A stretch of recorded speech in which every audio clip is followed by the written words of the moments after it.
And I want to start this podcast with maybe the 2 or 3 defining turning points in your biography that linked you to the realm of psychedelics. Super curious to listen in.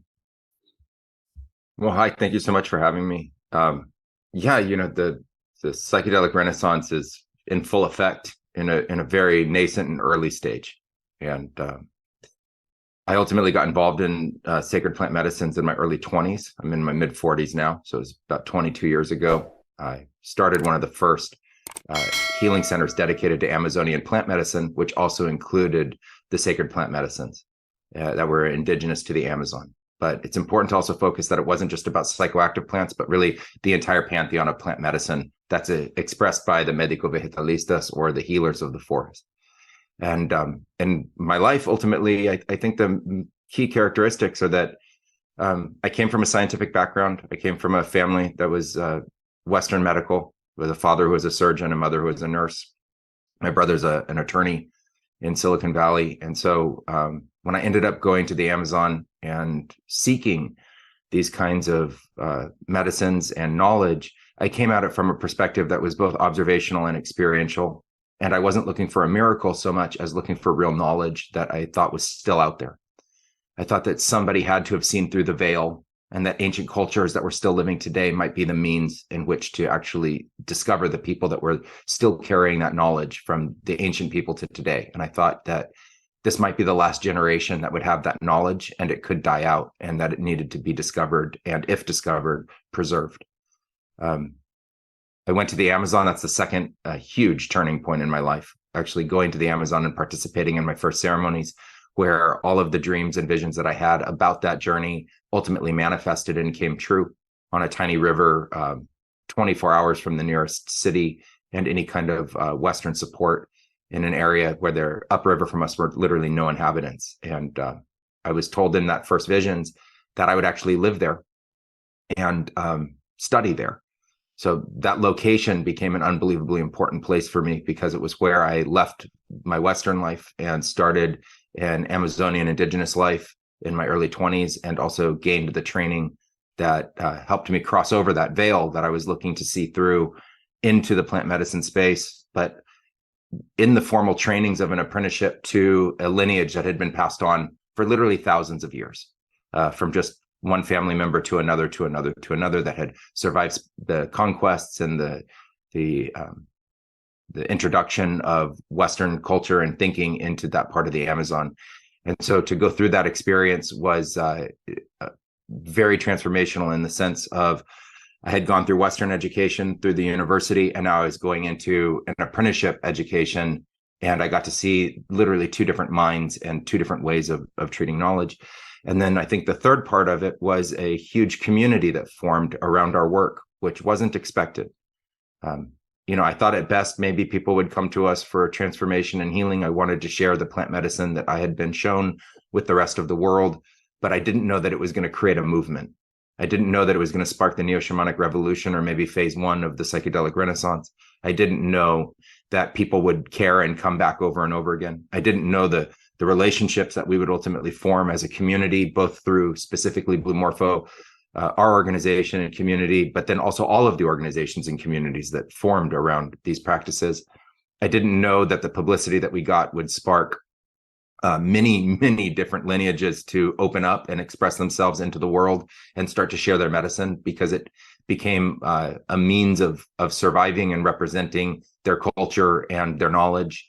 And so being part of that was, I think, something that was truly transformational and very special. I consider it a tremendous honor, but also one of the reasons why I've kind of, since COVID, come out of the shadows to start talking a little bit more about what's going on in this, perceived third wave, and to share some real information, or at least as real as I can, about what's taking place, just so people have a better understanding, less propaganda, and more capacity to make good decisions about how to navigate this. What specific ripple effects do you see when you look at the, let's say, closer community in Peru, but also in other countries? Yeah, I think the hardest thing about it is that you can't differentiate online very easily between one group and another.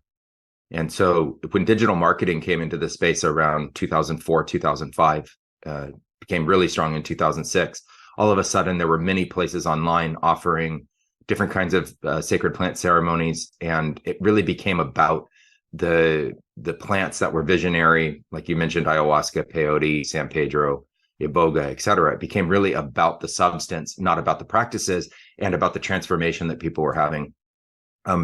Ultimately, what happened is, like any unregulated industry, an industry formed, first of all, really quickly, which I was shocked and surprised by, and not a proponent for.